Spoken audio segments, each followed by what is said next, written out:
Right. Yeah. Recording in progress. Okay, no? Yeah, thank you, Tom. Yeah. So I'm familiar with a lot of the churches because Julie and I and our 5 children, we live in Wilmette, but when we first got married, we ended up, we lived in West Wilmette, and we attended Faith Hope. In fact, I taught Sunday school to first and second graders, and actually we did that for 4 or 5 years. In fact, I think Pam Costner was the person who set that up at Faith Hope. And then the kids started at St. Joe's, and then we moved over to East Wilmette. So we've sort of been all over the place. And then sometimes we actually go to Shield. And so our 5 children now are 34 down to 20. Okay, so I describe it, everything that could possibly happen happens at my house all the time.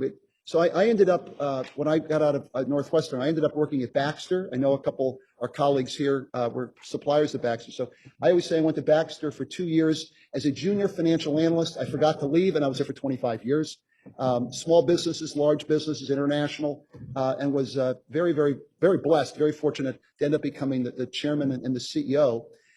And then I guess it was about 13 years ago when I was leaving, it turned out the fellow who had been the head of the finance department at Kellogg at Northwestern became the dean and said, hey, you've done that for 25 years. I want you to teach. And I said, you don't mean like have a syllabus, grade papers? That's not going to happen. I run companies. And he said, I think you said you do whatever I told you to do. And so I teach at Northwestern, which is really fun. I teach value-based leadership, how you become a leader. And I try to do it in a way where Father Wayne and I talk about it all the time. How do we really develop all of ourselves as better leaders? And I think one part of it, and we can get into dialogue in any of this, one part of it, I think, really is this process of taking the time to understand all perspectives. And I don't know if you've thought about this, but think about when you're having an argument. If I'm talking to Lou and we have a disagreement, and often you'll hear somebody say, well, I don't understand where you're coming from. And I decided a long time ago that that's actually a little ignorant, right? If I take the time, I can understand. Then I'll decide, do I agree or disagree, right? And I don't know if you've thought about this, but often when people say, well, I don't understand where you're coming from, they don't want to understand. They're just letting you know they disagree. So I was in a board meeting this morning, and somebody said, well, I don't understand. And lately, all I say is, would you like to understand? Because if you like to understand, I'm happy to explain it to you. Now, you can decide whether you agree or disagree. But for sure, I think you really do need to take the time. And I think one of the things that appears to go on is that we've gotten ourselves so isolated from one another that there's very little willingness to listen to somebody with another perspective. In fact, I'm an optimistic person, but I worry now a little bit that, if John and I were having a discussion, as recently as 5 years ago, he and I may have a different view, but I respect him. I care about him as a fellow Christian, but we have a disagreement. Now it's gradually become, we disagree, I don't like you, in fact, I hate you. So sometimes now it's, I can't let you have that opinion. I got to stop you from even believing that. And I think we really do have, and I think, Jesus always calls us to literally take the time and love one another, whatever our views are. And I think if you literally take the time, you can learn a lot. You can learn a lot. And so the way I think about this, or the way I sort of teach this these days at Northwestern, is if you and I were having a discussion and you believe that we ought to go north on a topic, and I believe we ought to go south, all right? The way I think about it is I want to understand why you believe it's north for 3 reasons. One, I think it's the value-based thing to do. I want to treat you exactly the way I'd like to be treated or the way Christ would want me to treat you, all right? Number one. Number two, I think you think it's north, I think it's south. I want to know why you believe it's north. I'm going to take a lot of notes. And by the way, if it turns out that north makes more sense, I'm literally going to say, hey, forget what I said. We're going to go north, right? Because if you think about it, those of you that are in leadership positions, a real leader has no need to be right. I'm fanatically focused on trying to do the right thing, right? And then the third reason is, you think it's north, I think it's south. I'm taking notes. And the more I think about it, I realize I really don't think north is the right way. But because I took the time, you're not going to say, well, Harry doesn't understand. No, Harry understands. Harry just views it differently. And because I took a half an hour to listen to you, I actually believe you may take a half an hour to listen to me. And maybe I'll change your mind, right? But this whole process of being willing to listen, being willing to treat one another the way we like to be treated, I think it's a big, big part of our faith. and how we treat one another. Father Wayne talks about this a lot. So one of the thoughts in my mind then, and this is something that I was thinking about, and I talk about this all the time. What does it really mean in the crazy world we're living in now? I think all of us may have a slightly different interpretation of this, but what does it really mean to be Catholic? Okay, what does that really mean? And the way I think about it, and part of my whole trend, and Julie will tease me sometimes, my wife, because she can get very, very deep, very, very deep.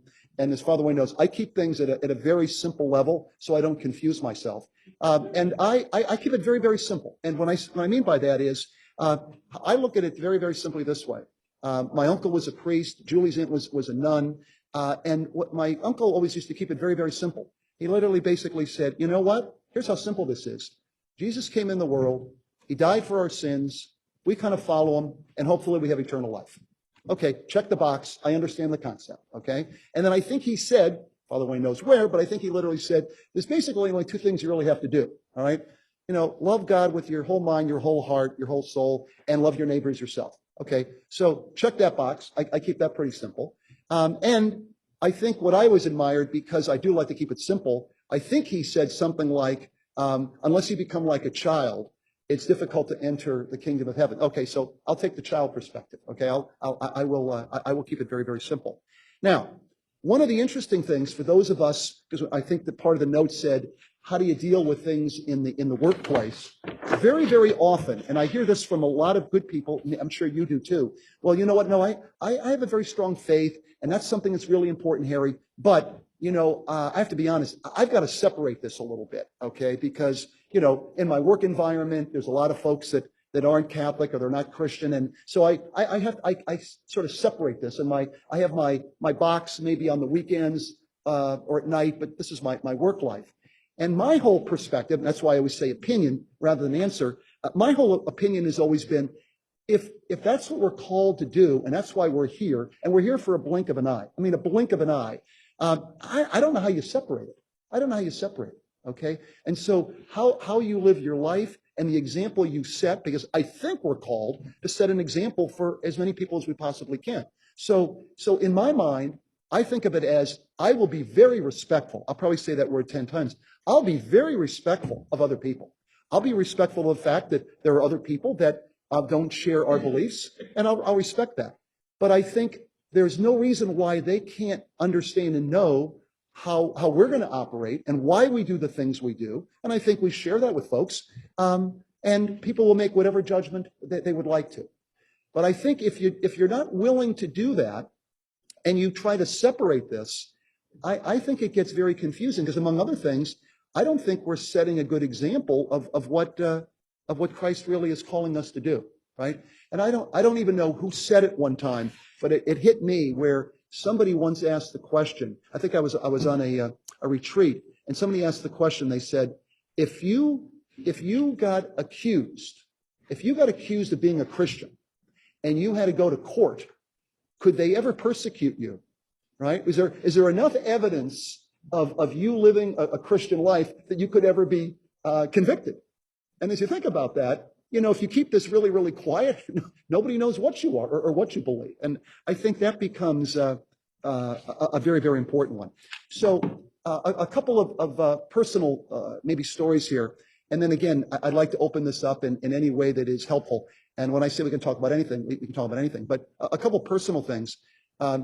Sometimes I think to myself, well, how do we all get started in this process? And then what are things that have personally impacted our lives? So there was two things that impacted me. The first one was my father was a salesman, so we moved around a lot, and we were living at the time in Scranton, Pennsylvania, northeastern corner of Pennsylvania, about 120 miles west of New York City.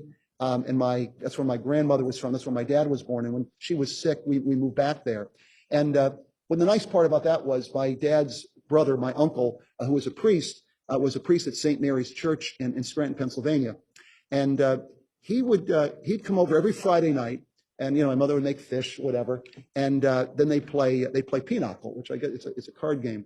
And back then, and they still do it now, but my parish at the time, Immaculate Conception, they really hit hard every Sunday that we just need more vocations. We absolutely need more vocations. We're running out of course, that was a problem now, but 50 years later, we only can imagine what we're dealing with.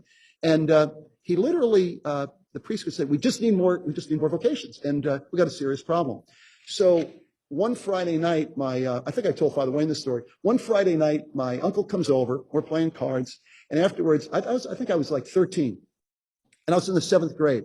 And I said, hey, Uncle Francis, Father Francis, I really want to talk to you. He goes, what's up? I said, well, I've thought a lot about this. And I was kind of a serious kid. I said, I've decided I'm going to become a priest. And I thought a lot about it. And he goes, well, this is fantastic. He's hugging me. This is, in fact, and you got a vocation or whatever. And I said, well, Uncle Francis, I said, honestly, I don't think I really got a vocation. I said, I don't think I really wanted to become a priest, but I'm just thinking this thing through. And the reality is, what's reality? We need a lot more priests. And honestly, if any of my friends become a priest, we're going to have a serious problem. Okay? This is just not going to work. I mean, Father, you have no idea what these kids are doing. So he was really great. He literally said, I was amazed how mature he was about it. He goes, well, look, he said, I'm going to hope, I'll pray, and I hope you get a vocation. But if you don't, here's what I would ask of you. And he said, I'll be honest with you. He said, I have an enormous ability to impact the people who come to church. I have an enormous impact in hospitals and so on. But he said, I often wonder, how could I reach the people? And not that they don't need it. God knows we all need it. But he said, I'm always sensitive to the fact that how do you reach the people that don't come to church? How do you reach the people that have never been exposed to Christ?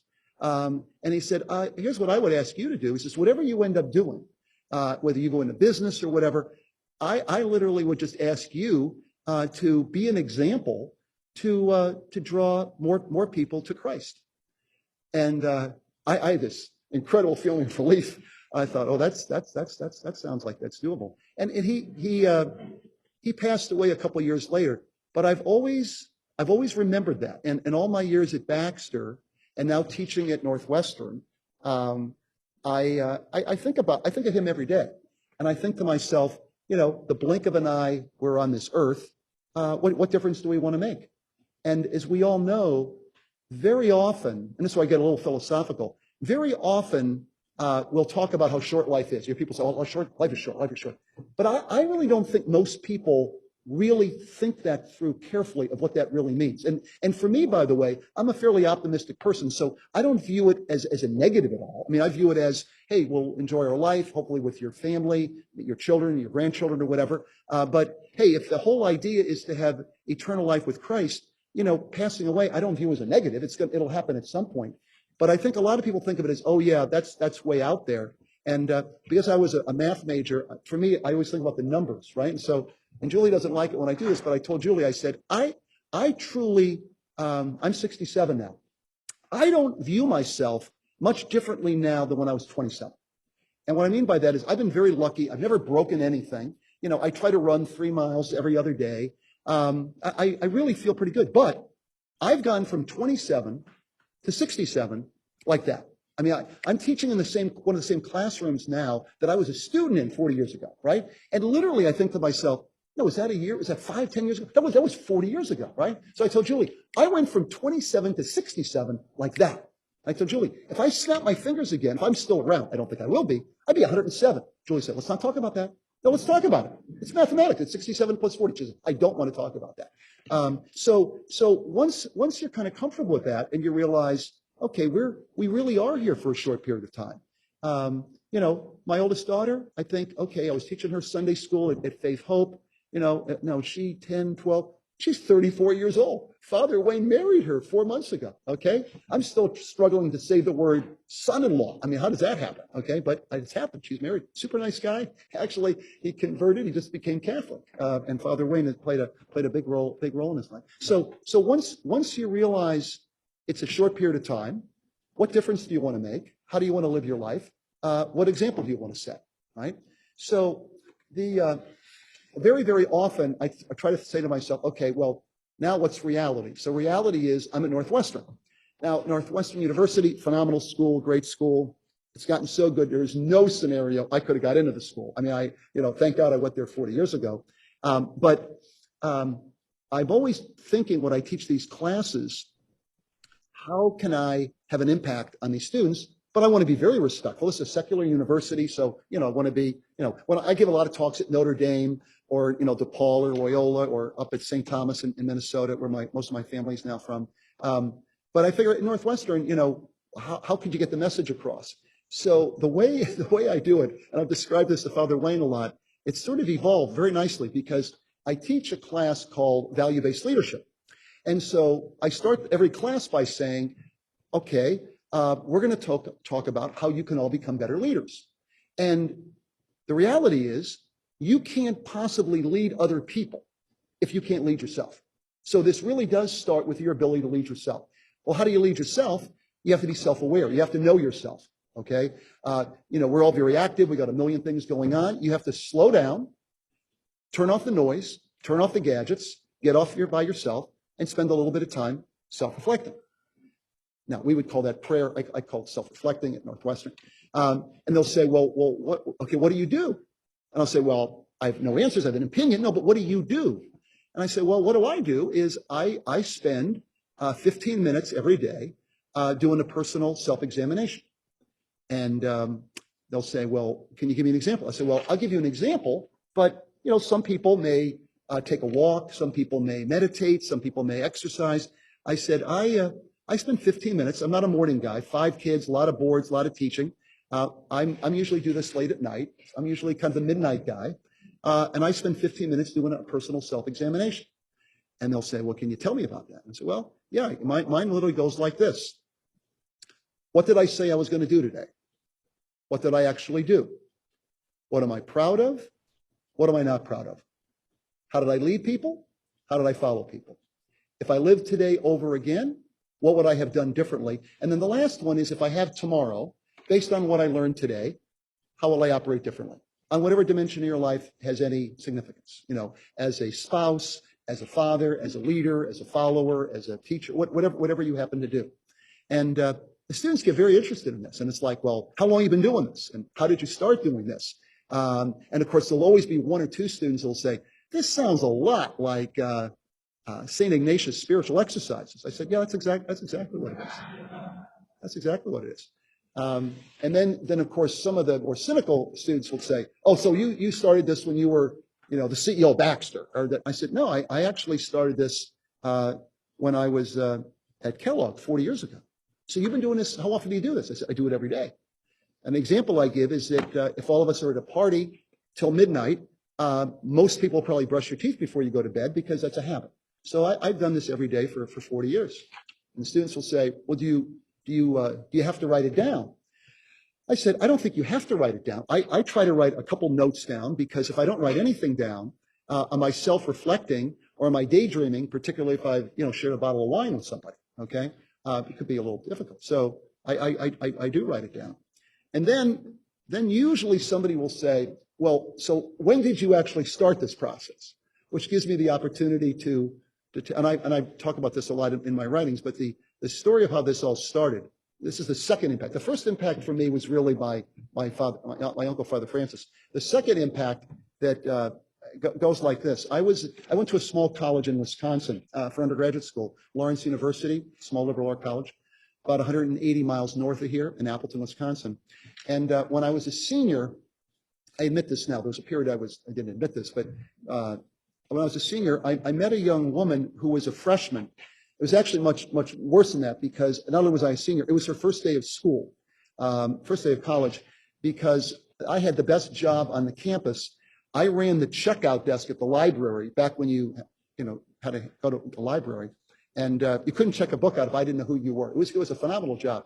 So I met this young lady, and I started to date her, and it only lasted about 3 months because I was a senior and I was graduating early, and I was coming to Chicago. And of course, she's a freshman. So I tell the 5 children now that they can't do this, but I rationalized it was okay 40 years ago, is that every other weekend, I would hitchhike up to Appleton, Wisconsin. It's 180 miles. You got to take the loop around Milwaukee.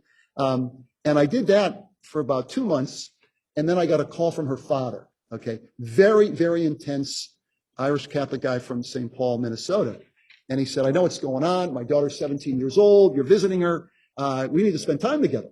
I said, super, come down to Chicago. No, you come to Minnesota and we're going to spend the weekend together. And I'll tell you what weekend. I said, super, not a problem, super. So I flew up to Minnesota. And if you've ever been to Minnesota, this is the first mistake I made. It was the first weekend in December. So it's, 20 below zero. The snow's coming down like crazy. I got off the plane. And again, 40 years ago, there's no iPhones, right? I had a little Polaroid picture of this guy. And he picks me up at the airport. And I was thinking, be friendly to this guy and, maybe we'll see a Vikings game or something. And he goes, oh, no. He said, this is a special weekend. I said, why is that? He goes, this is the weekend that I go on my retreat. So he said, you're going to go on my retreat with me. And I said, what's a retreat? He said, well, you'll spend the weekend and you'll just sort of go through your purpose, what matters, what Christ is calling you to do. So I was very quiet, very, very quiet. And he said, now there's something I should tell you before we start. And he's telling me this while we're driving to this retreat house. He goes, it's a silent retreat. I said, what does that mean? He said, well, you can't shut up for 5 minutes. He says, you will not be talking for the next 3 days. That's when I asked myself the obvious question. How much do I like this guy's daughter? But being a finance guy, sunk cost, I'm already there. I might as well check this out. So I did this, and I did this for 3 days, which was pretty tough to do. And if you've never been on one of these silent retreats, it's very interesting. This one is in Lake Elmo, which is about 10 miles northeast of downtown St. Paul. It's run by the Jesuits. And they would give you, you follow the life of Christ, from really birth all the way through death to resurrection.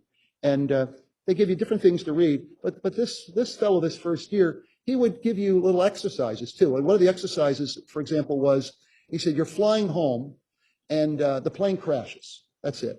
He said, what would you have liked to have said to your significant other, your spouse, your kids? Now, if we did that exercise here for 15 minutes, you jot something down. But you're by yourself and there's nothing. There's no TVs, there's no nothing. And I'm getting pretty wound up about this. I'm not on an airplane, but you're thinking about this pretty deeply. And then the last day, they literally say, this shouldn't be a one-time exercise. You should spend 15 minutes a day doing the spiritual exercises. There's some form of that. You should do that every day. So I thought, okay, I'll do that for a week or two. Well, I've done it for 40 years. And then the end of the story, which is where the students really think I've lost it, is I married his daughter. And for the last now 40 consecutive years, wherever I am in the world, and I'm usually out of the country, usually without COVID, I'm out of the country at least once a month. But for the last 40 consecutive years, wherever I am, I spend the first weekend of December. This past year was December 8th through 12th. This year now, it's the 7th through the 11th. I do this 3-day silent retreat every year. And they are, I have to say, even though I like to talk a lot, it's probably the 3 most important days for me. And the reason for that is if you think about whatever activity you've been involved in, right? Whatever activity you've been involved in, work-wise, raising children, whatever it is. I mean, Father Wayne with the parishes, everybody, you have to have like a strategic plan of some sort of where you're going over the next couple of years. And then operationally, where are we? And it occurred to me, when I was a student in the graduate school, I thought, well, why wouldn't you do the same thing as a person, right? Why wouldn't you do the same thing as a person? So once a year, okay, I literally spend 3 days literally thinking through, all right, if I have another couple years, what will I continue to do? What will I do differently? What's Christ calling me to do? And how can I be a better father, better spouse, better Catholic? And then I just do about a little 15-minute check-in. So I have fun because this is the first lecture I do at Kellogg. And it's really kind of fun that night I will always get at least 4 or 5 emails from students and it'll say, hey, you know what? You're obviously Catholic. He said, I haven't been to church since I was in high school because, my parents didn't know what I was doing because I was in college. I'm sure none of you have that problem. But could I come and talk to you? And these folks will come up one-on-one, and I'm in my office, and I keep thinking my uncle Father Francis would feel like that's a little bit of the right thing, right? So that's a little bit of the in the background, and I realize this what we would say prayer. I think in the world we're living in today, it's even more important than probably it's ever been, just because of the the insanity that we're living through here. I mean, regardless of your political views on anything, if you think about what's happened the last 5 years in this country, if you 5 years ago, Chris and I wrote all down what was happening, you would never be able to sell it as nonfiction, I don't think. I mean, it's almost like you hear that comment all the time about what does it work that if you put a frog in boiling water, it'll jump out, but if it's in, cold water and you just heat it up, it won't jump out. By the way, I don't even know if that story's true, but I hear it quite a bit. I'm not a scientist telling me it may not be true. But I mean, I think we've just gotten so used to the insanity that we've kind of just gradually almost become numb to what's going on and how we treat one another. And I think an awful lot of it is the lack of prayer. What I'm always trying to get people to think about is everybody in this room, everybody on the screen here, I think we all, if we're honest, we all have at least 2 or 3 times the number of things we'd like to do than we're ever going to get done. I don't mean to disappoint anybody, but if you think about your job, your career, your education, your family, your spirituality, your health, a little bit of sleep, a little exercise, a little bit of fun, hopefully we realize we have a moral responsibility to make the world a better place. The blink of an eye we're passing through. There's a lot to do. And when you realize how much there is to do and the light goes on, you may not be able to get it all done. If you're as conscientious as all of you are, well, we'll just go faster and faster, right? That's where the multitasking kicks in, right? And I always tease, we got all these devices, right? Blackberries, Blueberries, iPhones, iPads. And I always think to myself, the crazy thing about these things, that's why I would say opinion, not answer, is it'll make us more productive. It'll make us more active, that's for sure. But does it make it more productive? Okay, or are we running so fast, we don't even know whether it's productive. We don't have the time, so let's just keep going. And that's why I really do believe that people that really want to be strong, religious perspective, preparing for eternity, you got to turn these off for at least a short time every day and ask yourself those questions. What is my purpose? What really matters? Is it just success? Is it significance? Is it just building my resume? Is it my legacy? What am I leaving for my children, my grandchildren? But if you don't take the time to think about it, I think it's almost impossible to do something about it, right? And it really is remarkable. You used to be able to talk to people, right? I mean, think about things. I used to, like many of you, used to travel a lot. Well, you get on an airplane, you could talk to the person. Where did you grow up? And what are you reading now? And what are we doing? Now, everybody's got their headsets on, right? They're watching these movies or they're watching these garbage programs. Nobody talks to one another anymore. And I think those conversations and sharing with one another is a big part of what I think we're called to do. And I'm sure we all see it. I was over at Maggiano's, which is my sort of favorite spot. I'm over there, and you see a family and a father, mother, and 3 kids. Oh, isn't that nice? All 5 of them. All 5 of them were on their smartphones, even the little kids. Nobody's talking to anybody, right? And something's gone really wrong, because a combination of that together with, and not that there's not some value, but you look at what's happened with people now with the social media, where they get only what they want to hear. And you hear this whole thing about echo chambers, right? Where you literally get a steady diet of exactly what you want to hear.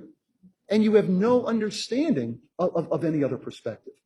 And so I'm always encouraging people to at least be willing to turn these things off and have conversations with one another, all right?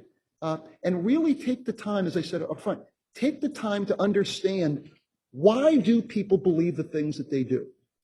And I have found when I take the time to do that, one, I learn a lot. And then I'm actually able to convince people of other things, because I can almost understand, okay, they believe that. Now, wait a minute, if I could help them get a better understanding, it could work out a lot better. Okay. So that's sort of a little bit of a summary. As my students are aware, last night I did a 3.5-hour class, okay? No notes, but I can go for many, many hours, okay? Don't worry, we will be done by 8. But rather than me continuing, and I could do that for sure, almost if there are questions or there's topics that would be helpful to talk about, more than happy to do that.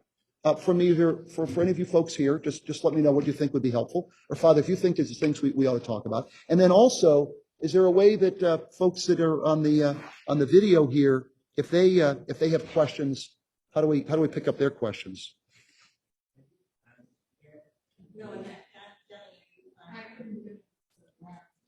All right. Well, then, okay. Then. All right. Or somebody. Yep. Okay. Yeah. Yeah. Okay. Yeah. Okay. So I might toss some questions in too. Yeah. Okay. So if some of the folks on there, okay, let me read this here. Okay. Yeah. We got 80 folks here on this line. Okay. So why don't, if people could just put questions in the chat here. Yeah. Okay. But while they're doing that, I know we have people here that will jump in the meantime. Yeah. Any? If I could just, I'm going to just say one quick little story about Harry this week. So Harry writes a blog and referred to my bulletin article in his blog, and about 3 minutes after the blog went out, I got a LinkedIn request from someone I didn't know, but he made reference to knowing my family from Wisconsin, from our summer home. So I accepted the thing, and then he sent a message and said that he's moving to Wilmette, and it's really kind of a small world. They're both military, moving to Wilmette. But I called him, and he told me that shortly after he was accepted to Kellogg, he got a call from Harry. And that reminded me of another young man who's in business school, not at Kellogg, but in California, who also told me that Harry calls him out of the blue just to give support. And I just think if you could talk a little bit about, you have a list or something like that. I think that's really an interesting thing for us who are called to be leaders and called to be in relationship. I think you give a great example with that. Well, so I think the crazy thing is as some folks who know me well, I do like to talk. I don't like to type. I talk a lot faster than I type, and I like to keep in touch with a lot of people. So, and one of the reasons for that is I really believe that leaders, most really good leaders, realize they usually don't come up with the answer, but they recognize it when they hear it, right? So I like to have a group of people and say, well, what do you think? What do you think? Wait a minute, say that again? Say that again? I think that's it. See, because a good leader, and what that really requires in my mind is to be constantly talking to a lot of people. So I always try to talk to at least 30 or 40 people every day. Amazing, right? Yeah. Well, people I went to high school with, college with, graduate school with, Baxter. I'm on a lot of boards. When somebody says, what I do a lot now with students is great. You'll get an email. I get an email from some student at like midnight, and they'll say, "Oh, Professor Kraemer, Professor Kraemer, could I talk to you in the next couple of days?" And I'm looking at it, and I realize, well, they left it at 12:05 a.m. It's only 12:10. They must be up because they just left it. And I'll just call them, okay? And they don't get a lot of calls from a professor at 12:10 in the morning, okay? So I do that. I do that a lot, and I realize I always keep, his father knows, I always keep a collection of cards on the next group of people that I'm going to call, and I do it day by day, and I always have the next 10 days of calls. Amazing, right? Yeah, no, I do that. And there's some people like John that I talk to almost every day. John's the CEO of one of the companies that I'm involved in. And so what I realize is you can learn. I tell this to the students too. The more people you can have contact with, I just think it just enlarges your whole life in a big way. So Father Wayne will say, "Hey, there's a fellow who's going to be coming to Kellogg." I said, "Hey, have him call me. Have him call me." And it makes it kind of fun. And one student said, one time they said, "Well, but what level? Who do you want to talk to?" I said, "No, I talk to everybody." And so the example that I love to give is my least favorite, someone's travel on. My least favorite airport in the world is LaGuardia Airport in New York. I mean, just a terrible, terrible place, right? Every time I get off the plane in LaGuardia and I get in a cab, before that cab is like 3 blocks on its way to Midtown, I'm always having a very good discussion with the cab driver. Okay, great discussion with the cab driver. And one of the students said, "The person's driving a cab." I don't know why, and this is no exaggeration, at least 25% of the cabs I get into, the cab driver is working on a PhD at NYU or Columbia. It's amazing how bright these people are. In fact, there's a couple weeks ago, I was there and I get in a cab and you could tell the guy was from someplace else. He had one of those names, both his first name and his last name were both like 20 letters, right? And he was coming from somewhere. And I started talking to him and he said he was from Afghanistan. And I said, hey, this was, I'm trying to really understand how we exited, what do we do? And this guy, incredibly articulate, I learned more about what's happening in Afghanistan in that 20-minute cab ride than I ever have from the New York Times or the Wall Street Journal. And among other things, I said, you're a very articulate guy. And he says, well, I have my master's degree in public policy from Johns Hopkins in Baltimore. I was like, holy cow. I said, and he goes, no, he said, I retired. And they said, I love driving. And I'm driving a cab. And I thought, well, good, good for you, good for you. And I said, I'm at Kellogg. And I said, well, yeah. Got another question. Do we have any questions? Yep. How do you suggest we begin to understand others' points of view? What are good questions to ask without sounding judgmental? Yeah, good question. Yeah, that's a good question. So again, I would say opinion, no answer. But if I'm having a discussion with Chris, okay, I look at it as I want him to know that I care a lot about him. I care a lot about him as a fellow human being. And well, I'm curious, Chris. Okay, you said that. Why do you believe that? And I really do believe, rather than being judgmental. I mean, I've noticed I have to pick up a pen almost immediately. Why do you think that? And how do you think? And I'm taking notes. And I'm literally that St. Francis. I quote that St. Francis thing, Father, every day. I seek to understand before I'm understood. Okay? Because I'll have plenty. I always think of it as a lot of us have this desire to talk right away, right? We want to talk right away. And we've all heard that expression, there's a reason, my grandfather always used to say, there's a reason we got two ears and one mouth, right? So you take the time to really listen, okay? Really, really listen. You can learn something. And the person, then there's no judgment, because if I'm judging Chris, he's going, why is he writing it all down? Well, because I'm trying to learn something, right? As opposed to somebody saying, why do you believe that? And I'm like ready to explode with why you're wrong. I mean, that's what, and who's to say I have the right answer? Okay. And that's usually why I say opinion. Okay. I have some strong opinions, but there may be another way to look at it. And so making people understand, you truly respect one another. You want to understand why people believe what they believe. And you'll take as much time as they'd like to take. I think that has an enormous impact. Oh, we got another question here? Yeah. Maybe. Hi, Harry. Thank you for talking with us. I work in corporate finance for Boeing, and I'm looking to pursue an MBA. How have you shared your faith in the business workplace, especially when in leadership in multicultural context? Okay. So the question is, how do you share your faith as a leader in a multicultural context? Yeah. Well, I would argue the same way I would do any place, which is, look, here's what I'd love to understand.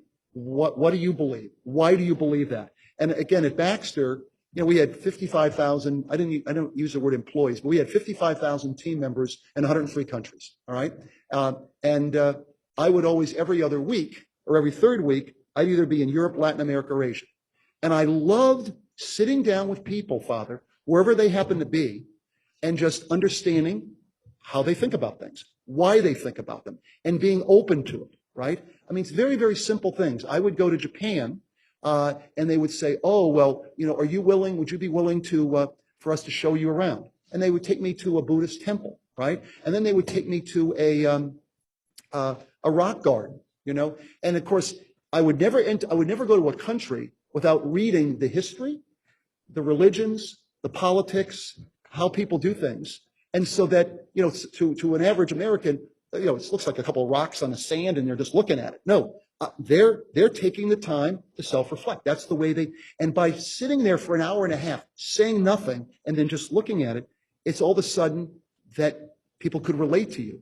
See, because the other thing that all of you probably are aware of, but here's another simple model. People will say, oh, well, I want to be a leader, but I have a problem. I don't have anybody reporting to me.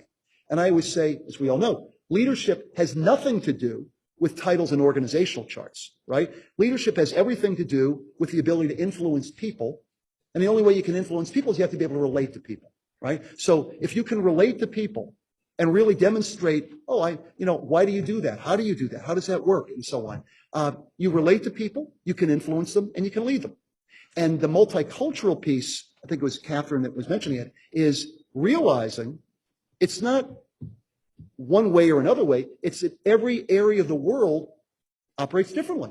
And that's the beauty of it, right? And so, examples that I would always tease, and, again, this is a generalization, but I think sometimes Americans are probably the worst at this because, we can go 4,000 miles in any one direction and it's all English and, we kind of operate in a certain way. But, in Europe, for example, if all of you, anybody have been there, every country is very different. The languages are very different. So like, people at Baxter sometimes would say, we're going to launch a product in Europe. Well, where's Europe? I mean, I know where Spain is. I know where Italy is. Well, no, we're in Europe. Well, I think you better think about what you're talking about, okay? No, but all those people, they're all very similar. Not really, okay? They've been at wars with one another for the last 2,000 years, okay? So, where are you talking about, all right? And then realizing that, in some countries, things are a little bit more formal, whereas in other countries, it's very informal. And, in Japan, for example, if you want to get to know people, you've got to end up going to, a karaoke place and, having a few drinks. And as I always used to tease people, I don't sing. They don't let me sing. But interestingly enough, about 2:00 in the morning, I'll be singing "I Left My Heart in San Francisco" at some karaoke because, that's the only way you get to know these people, right? And if you're in Latin America, things are going to be very, very different. In fact, the example I often give about you got to be very, very flexible. So I'll give you two flexible ones in terms of how you deal with people. So I was a number of years ago, I was in Singapore and I gave a talk. And what I always do for the company is every week I would visit a plant or a distribution center or sales force and would say, okay, here's a little bit of a state of the union for 5 minutes, what's going on at Baxter. Now, for the next 40 minutes, Q&A, question and opinion. You can ask any question you'd like. And so I'm in Singapore, young people jumping in, asking questions, pushing me, whatever. And I was supposed to do it for half an hour. This goes on for like 2 hours. And they loved it. It was fun. And all of a sudden I'm looking at my watch and I thought, oh my goodness, I got to get this flight to Tokyo. I'm going to be late. And two of the guys got up and they said, now, Mr. Kraemer, he said, it's going to be way different in Tokyo.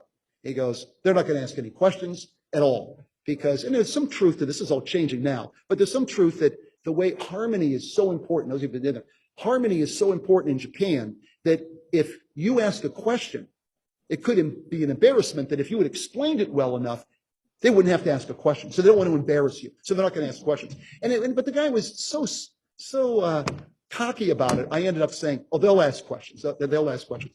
He said, well, I said, I'll tell you what, I'll bet you $100 they'll ask questions. So I fly to Tokyo. And we had a big group in there, we had 300 or 400 people. And I got up on the stage. And when I am in Tokyo, I speak about 1/3 as quickly as when I am in the United States. And I got up and I said, it is my honor, my distinct honor to be with you. I would like to start with just one request. I would really appreciate it. It would mean the world to me if you would be willing to ask one question. 300 hands flashed up in the air. I got the video. We got a video thing. I got a whole video thing. We sent it to the guys in Singapore, right? And so, all right, so one more of this, and then we'll get some other questions here. Somebody in okay, the other one that was kind of fun was, even if you try to keep track of things, sometimes it's hard to keep track, right? So I hadn't been to Mexico for like a month. We have an enormous manufacturing facility in Cuernavaca where we make all the intravenous fluids, drug delivery.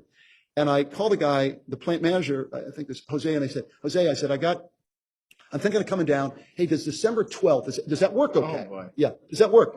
And he goes, yeah. But, he said, yeah, because I'm the president. But I'm very people oriented, right? He said, is it okay?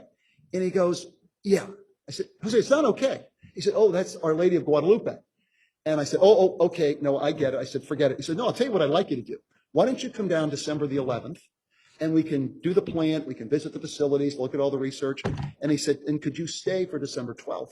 Because we're going to have the bishop here, the 2,000 team members, all their family. We're going to have like 10,000 people here. We're going to have the mass, and maybe you could stay. I said, oh, I'd be honored to. So I get there, do the review, we have the mass, and then right after the mass, they have the mariachis. So these mariachis, and then people said, okay, we're going to dance. So this was 2:00 in the afternoon, all right? No exaggeration. I was dancing from 2:00 till midnight, okay? I danced with like 700 women. And what was remarkable is I know that for a fact because they put an album together for me that I brought home. And Julie said, next time I'm going with you. I'm going with you. And it was really amazing because about a month or two later, we had a big issue with a competitor, and we had to figure out a way to get the cost down. And I called Jose and I said, Jose, I got a real problem. I said, is there any way we can get the cost down? He goes, I'll make you a deal right now. If you promise to come down for Our Lady of Guadalupe and join us for the mariachi thing again, he said, I'll definitely figure out a way to get the cost down. I said, okay. I said, but Julie's definitely coming this time. So I mean, just that flexibility. Jim's got a question. Jim Basie. Yeah, Jim.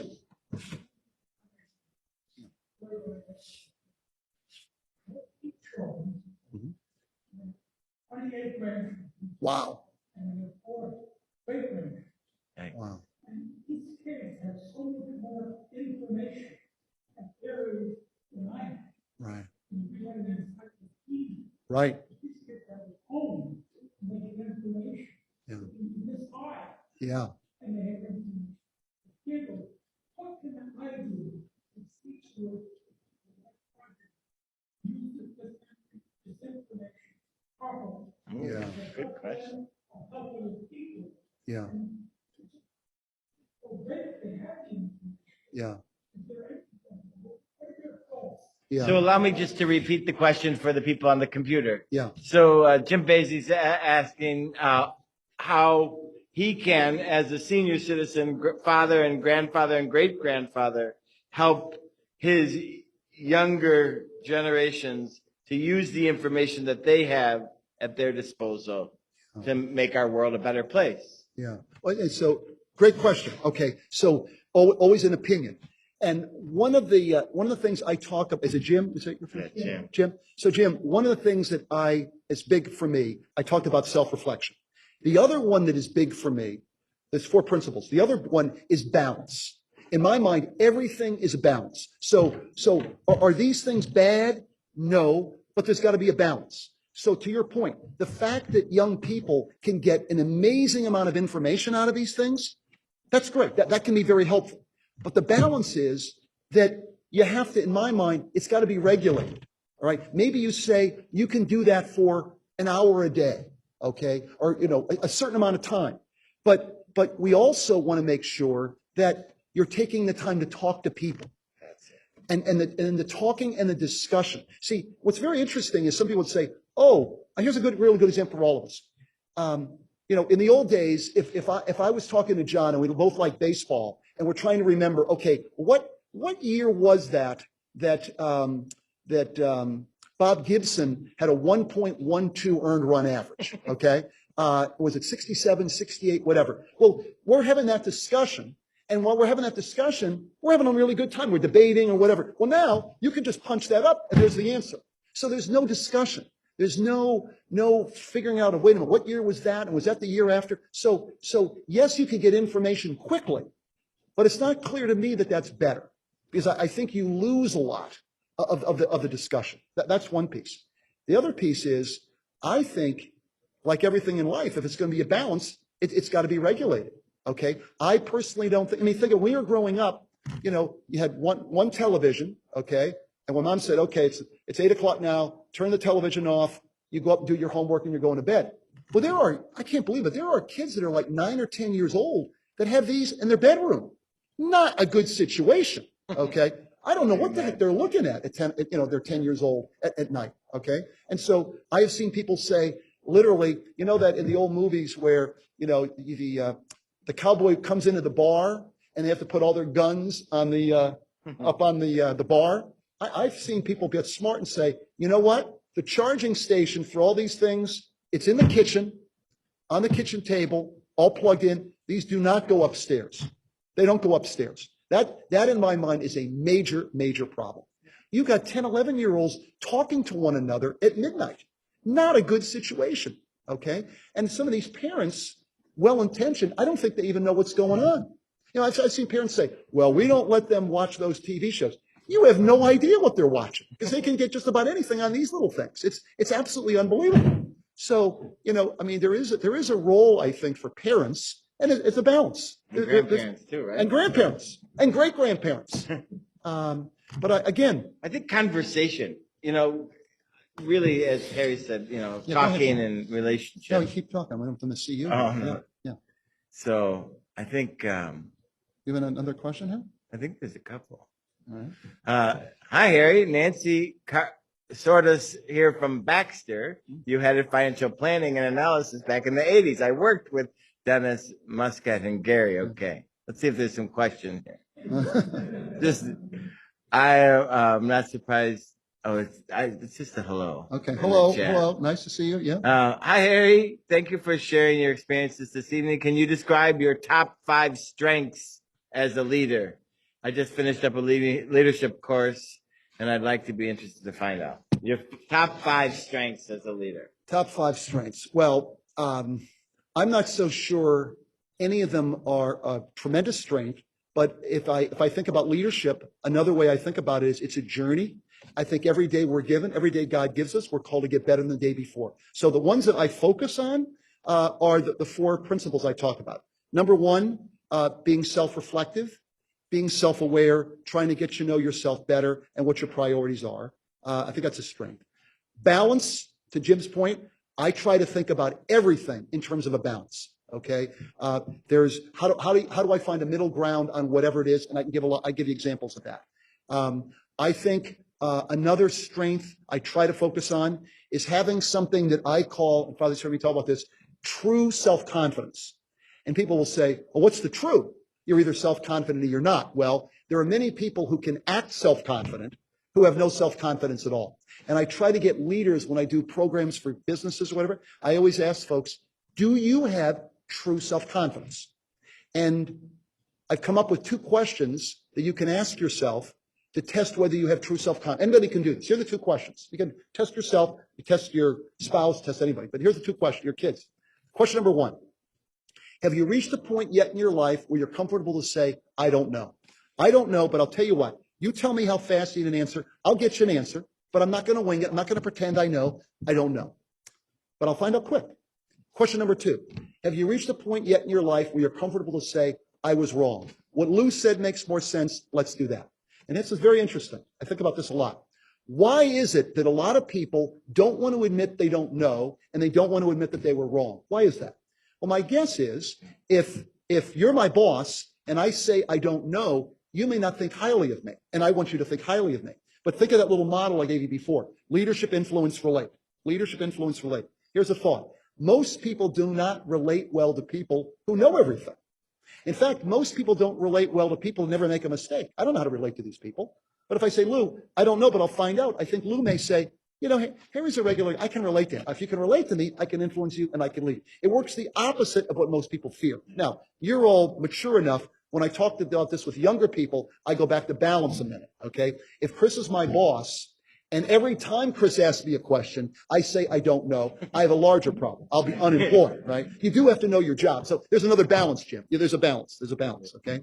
And then the 4th one is, I think of it as genuine humility, which is a realization that, yes, I have several skill sets, but every skill set I have is a gift from God. They're talents we've received. It's not about me.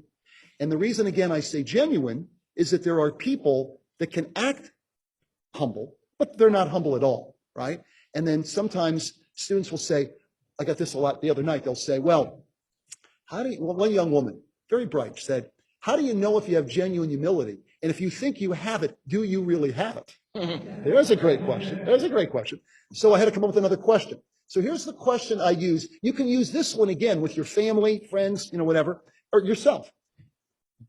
Do you have genuine humility? Here's the question I use. How did you get to where you are so far? In your career as a physician, how did you get to where you are? The top 2 responses, I've done this hundreds of times, young people, intermediate, CEOs, different countries. The top 2 responses, Harry, I worked very hard.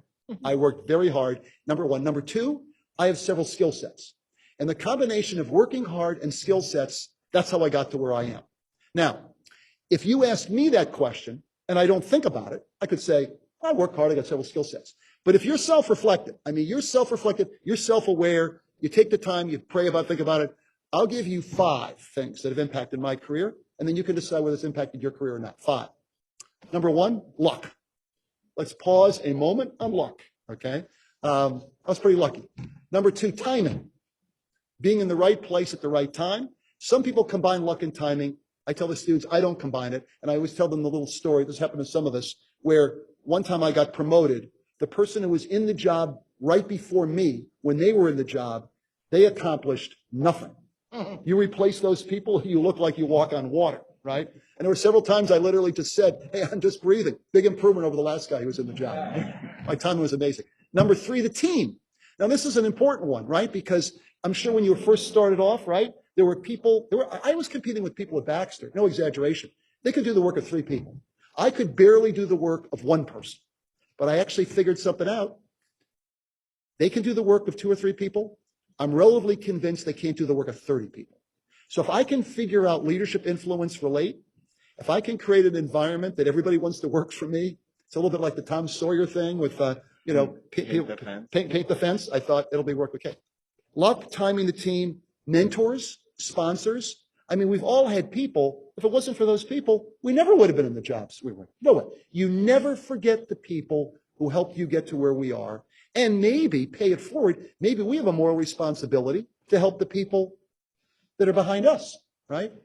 And then, and I put them in this order. The 5th one is actually the most important, the 5th one, but in Northwestern, I put it in number 5. And I literally will say, well, the 5th one for me is a spiritual religious perspective, which is, it's all a gift from God. That's the only reason that I'm there, whatever. And I put that as number 5. And then I literally say, now, if any of those work for you, the main one for me is the 5th one. But if any of those work for you, you start to realize you never forget where you came from, because many of us start off with very little or nothing.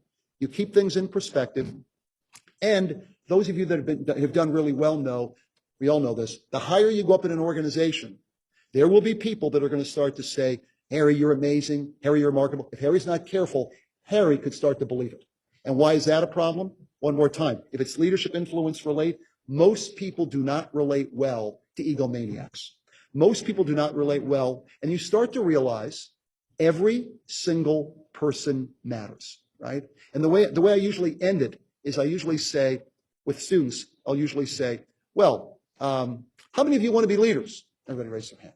I say, okay, how many of you think you relate well to people? Everybody raise their hand. I said, now don't raise your hand this time. I don't want to embarrass you. How many of you, when you walk in the building, know the name of the receptionist and what his or her favorite sport team is? How many of you, when you go into the cafeteria, thank every person and ask them how their families are doing, right? And then at night, if you happen to be there late at night and the cleaning crew's coming in, all right, how many of you take 5 minutes, empty out a couple of trash baskets, and say hello to everybody? An example that I use in class is I spend several days a week downtown with Madison Dearborn, which is that's a company that I'm with where I'm on a lot of boards. And at least my office downtown is literally right near the elevator. And I always know when it's 10 o'clock at night because, if I told you this, right at 10 o'clock at night, the elevator opens and these 3 women get off on the 46th floor that are the cleaning crew, right? I don't speak Polish. They don't speak English. But that's a good device of this. I show them pictures of my 5 children, Jim, and they show me pictures. And I don't think I spend more than 5 minutes, empty a couple of trash baskets. But it gives me the opportunity to realize if it wasn't for luck, timing, the team, mentors, and the man upstairs, I could easily be part of the cleaning crew, right? And the reason I call it a win-win, I tell us this, the reason it's a win-win, from a value standpoint, it's exactly what you ought to do. But even if that light didn't go on, you still would do it to build great teams because that's how you build teams, right? And then sometimes Julie will tease me that I'll come home at night and I'll have these Polish cakes and cookies.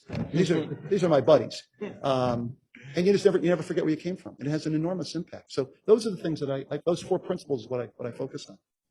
Any other? Yes. Yeah, I have a question further to that question from Jim.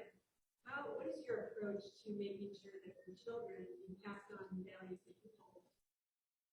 Yeah. The question is, following up on Jim's, what do you do to try to make sure that your children hold on to the values that are important to you. You're doing a pretty good job. Yeah. Okay. You guys, I think it sounds like it. So here's a couple of opinions, couple thoughts. Okay. Because I can't think of anything more important. It's probably one of the world's most important questions, right? Because once you figure this out, what are you doing with, your children? What are you doing with your 8 children, 28 grandchildren? And I think that's probably the most important thing. And so I think about it in a couple different dimensions, and I'll give you a couple of examples. One example is you have to live the behavior you're trying to teach, right?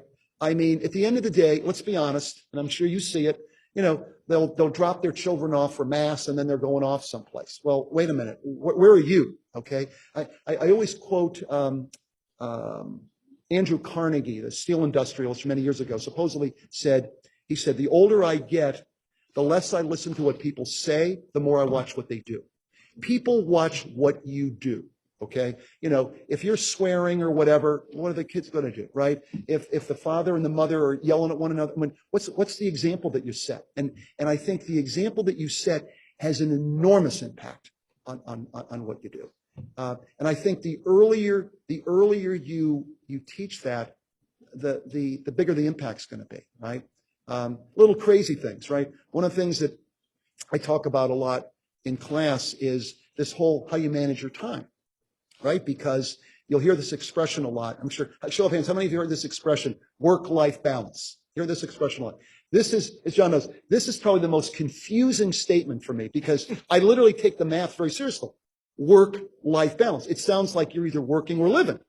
Well, if we're working enough, that's not living, what is that? So I don't talk about work-life, I talk about life balance, right? What's life balance? It's balancing your faith, your family, your health, your work and everything else.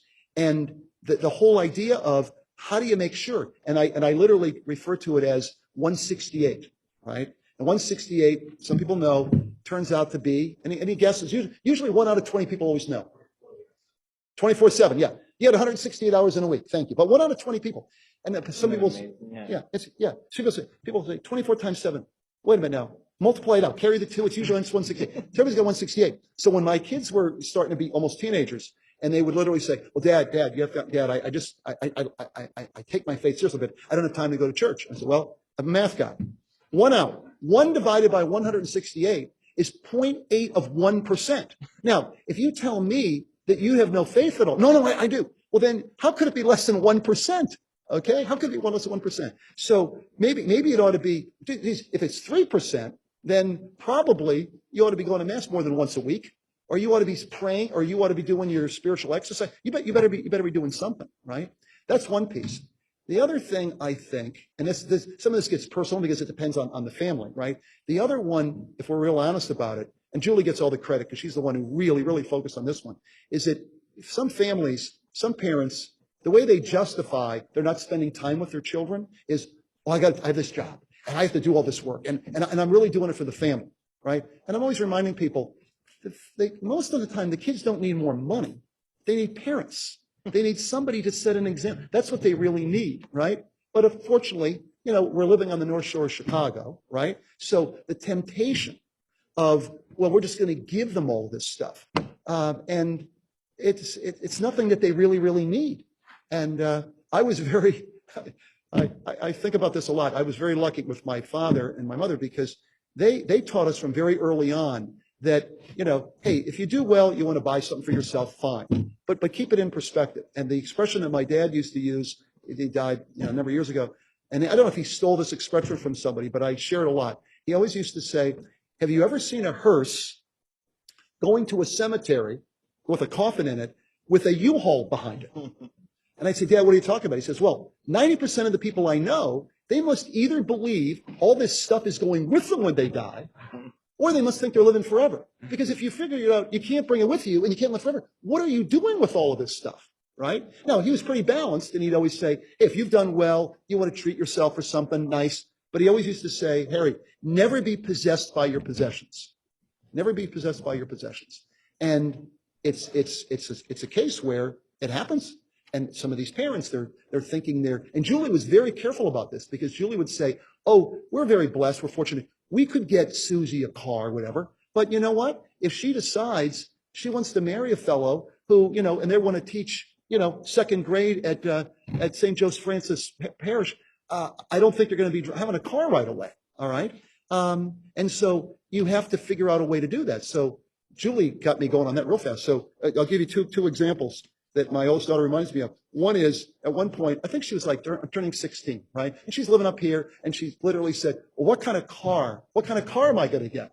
Oh, Julie had me prepped. I said, well, Susie, I'll tell you exactly which kind of car. When you get out of college and you get out of graduate school and you have a job, I'm not sure what kind of car you're going to get. I mean, I don't know. Yeah. And then the last one I'll give you, which was really good. And Julie gets the credit for this one.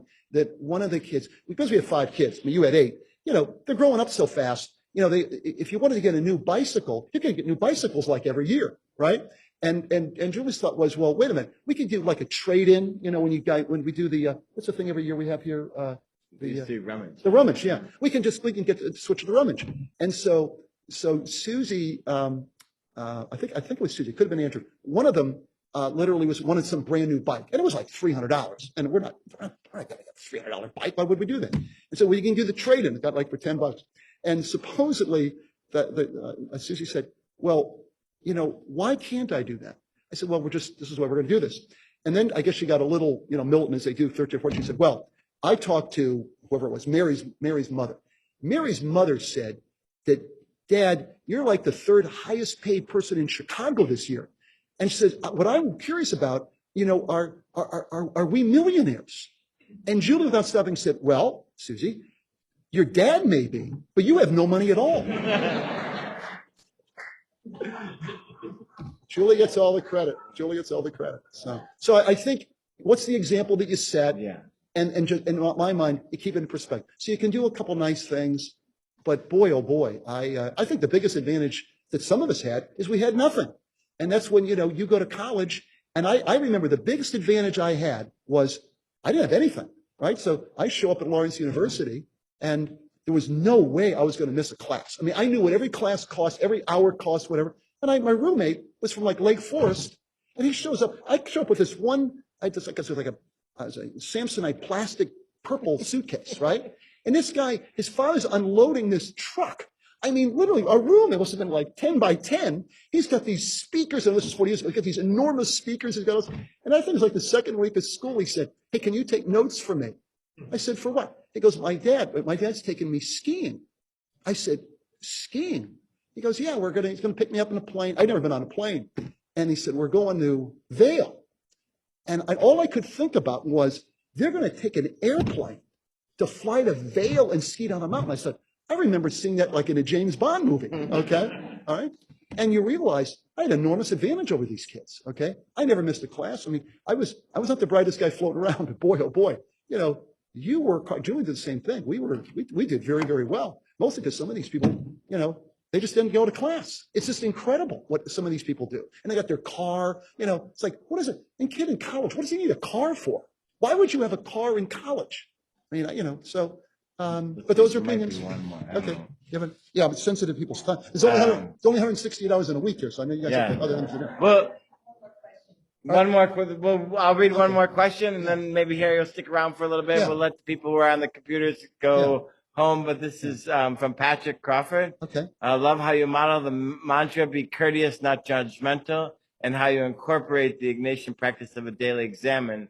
Besides turning off the smartphones, what tips do you have for pushing back on organizational cultures that focus more on urgency and the bottom line over relationships and taking the time to discover and learn? That's a great question. Yeah. So the way I think about this is I talked about this idea of taking a little bit of time to get off by yourself, that's part one. The longer version of this is that's just part one. I think you've got to find people that you can find, your spouse, your siblings, father. You got to find a couple of people that you can bounce this off of for just a reality check, right? Or as Julie will often say to me, Harry, left to your own devices, you could convince yourself of anything. Do you want to know what I think? The answer to that better be yes, okay? If it's not yes, after 40 years, I'm in a lot of trouble, okay? And it's, in my mind, it's finding people that can actually hold you accountable, right? So if you and I are working together And we've been working together for a year or two. And I say to myself, you know what? This is a good guy. He's got good values. I'm going to go to lunch with you. And I'm going to talk about my values and what's really important to me. I want to share that with you. And part of the reason I want to share it is I want to get your reaction. And I want your honest reaction. And as I was telling the students, here's the two ranges of reactions I think I could get from you. One reaction could be, Harry, stop a minute. You know what? I work with you all the time. Based on the actions, I could have guessed what your values are. I mean, you're like that. That's the good news. The bad news is you say to me, wow, based on your actions, I'm amazed you're deluded enough to think those are your values. You're like Dr. Jekyll and Mr. You're like two different people, right? Because we can all fool one another. So I think you've got to find people that have a little bit of a reality check and What figure about out. bosses, though? I think this person might be talking about, in the corporate world or in the business world, your boss wants you working till 2:00 in the morning and you have a newborn. Okay, all right. So here's another, I always say a little practical advice. Practical advice. So this is a little squirrely, but this one comes up a lot in class. Okay, so here's what I do. I can admit this now because I don't have a boss, so no one could find this out. So here's what, if let's just say, what's your name, by the way? Andrew. Okay. So Andrew, you're my boss. So here's a very practical way to think about this. So if I get hired by you, okay, in most organizations, what do we know? You got too much work to do. That's why you were able to get me as a head count. And now you want to unload a bunch of stuff on me because you're going crazy. Okay. And so you want me to be working a lot. So my view is if I the first day say, oh, by the way, Andrew, before we get started, I have 5 children and I don't work on Sunday and I really don't want to be there after 7:00 at night. This thing's if I got the job, I'm going to get fired before it starts, right? So my little secret sauce, and I've done this so many times, is I start with you, Andrew, I got to tell you, the first 2 weeks, I am like a blizzard.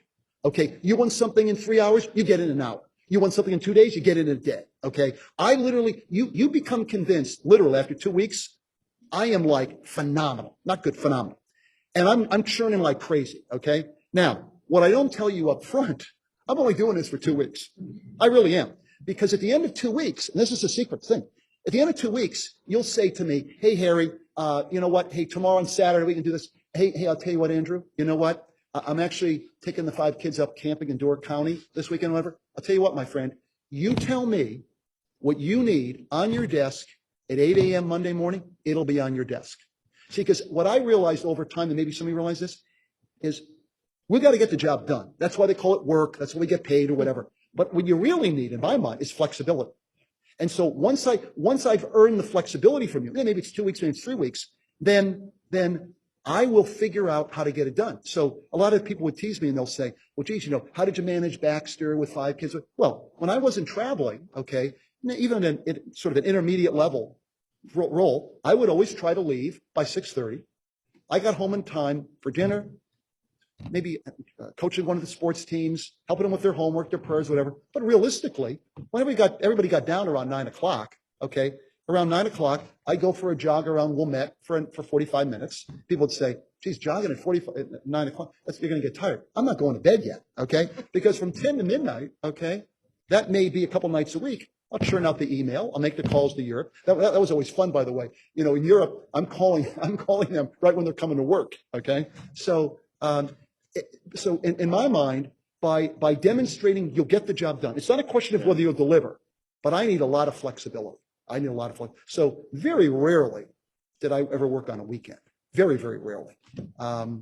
But sometimes I have to say, on a Thursday, I would often, after the kids go to bed at 9:00, I'd go up to Deerfield, to Baxter, and between 9 and 2 in the morning, I'd churn out some stuff because I'm not going in over the weekend, and we're driving up to Minneapolis to see the grandparents. So that's the way I kind of think about it. Perfect. Well, I think that there are other questions, but just thank you so much for coming tonight. Karen, thanks for organizing it with your team. Yeah. And Harry, most especially, thanks for coming. Absolutely. So, Yeah, thank you. Yeah. One last thing I'll say is if anybody does have other questions or whatever, the Kellogg students, they actually just set up a website for me because I do a lot of these talks for an organization in Africa. It's called the 1 Acre Fund. And so I do these talks all the time. And so if you go to the website, It's just harrykraemer.org. You can follow the thing and send me an email. I respond to every email, every question. Now, if you put your telephone number down, I will call you. Even it could be. So be careful what time you send it. Could be late. It could be late. But if I follow that, I respond to every email and more than happy to. And maybe the last thing I would say is I would really hope and pray that all of you and your families are safe. I think I have three things to pray for. That was one. Number two, I think we really need to pray for 45 million fellow human beings, many of whom are Christian, in the Ukraine, which is just absolutely, those are history people. I mean, I feel like I'm reliving 1937 all over again, okay? And we pray for that. And then number three, I think we ought to pray for this guy, because when I tell him this all the time, when I think of the challenge of running a company compared to what he's doing, his job is 5 times harder.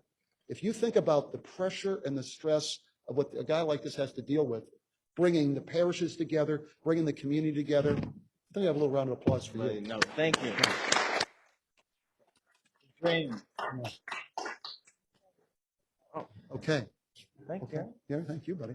Okay, so everybody on the thing, just shoot me an email if you have anything you want to go through, okay? Just shoot me an email. Definitely shoot me. I'm going to end this, so you guys goodbye, everybody, okay? Take care, everybody. Perfect. Thank you so much. Yeah. I'll take care of it.